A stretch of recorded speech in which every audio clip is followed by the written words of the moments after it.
ఓటర్లారా, తస్మాత్ జాగ్రత్త. ఎన్నికల సమయం ఆసన్నమైంది. నాయకులు వస్తారు, మిమ్మల్ని మభ్య పెడతారు, మీ పిల్లలపై ప్రమాణాలు చేయించి ఓటు వేయించుకుంటారు. 2000 చేతిలో పెట్టి 2 చేతులతో దండం పెట్టి ప్రాధేయపడతారు. నాకు భిక్ష వేయండి అంటూ అడుక్కుంటారు, కాళ్ళు పట్టుకుంటారు, కన్నీరు పెట్టుకుంటారు. కానీ ఇదంతా ఒక్కరోజు మాత్రమే.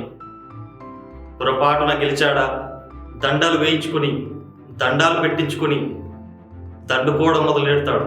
ఇది సర్పంచ్ గాడి దండయాత్ర అంటూ దండుకోవడం మొదలెడతాడు. అడిగే విలువ నీకుండదు. ఇంటి ముందు డ్రైన్ చేయనప్పుడు ఓటు విలువ తెలుస్తుంది. ఊరికి రోడ్ బాగలేకపోతే ఓటు విలువ తెలుస్తుంది. ఊరికి వచ్చే సంక్షేమం పక్కదారి పట్టినప్పుడు తెలుస్తుంది ఓటు విలువ.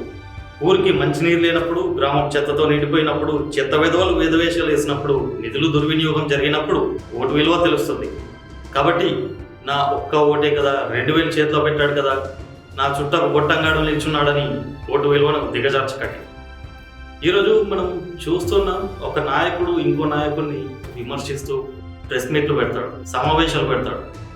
ఈ నాయకుడు అంత దోచుకున్నాడు, ఆ నాయకుడు ఇంత దోచుకున్నాడు, ఇన్ని వేల కోట్లు వెనకేసుకున్నాడు, ఇన్ని బినామీల్ని సృష్టించుకున్నాడు, ఇన్ని అక్రమాస్తుల్ని సృష్టించుకున్నాడు అని ప్రెస్ మీట్లు పెడతాడు, సమావేశాలు పెడతాడు. మరో నాయకుడు వచ్చి ఆ నాయకుడిని తిడతాడు. ఇదంతా ఎవరి దగ్గర నుంచి దోచుకుంటున్నాం?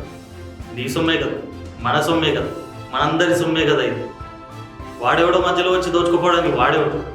ఓట్ల కోసం మీ ఇంటి ముందుకు వచ్చినప్పుడు నిలదీయండి, బహిరంగ చర్చకు ఆహ్వానించండి. ఎవడెంత దోచుకున్నాడు, ఎవడెంత వెనకేసుకున్నాడో బయట పెట్టండి. అంతేకాని సిగ్గులేని జనాలారా, ఎవరిని పడితే వాడిని నమ్మి ఓట్లేసి మీ బతుకుని మీరే దిగజార్చుకోకండి.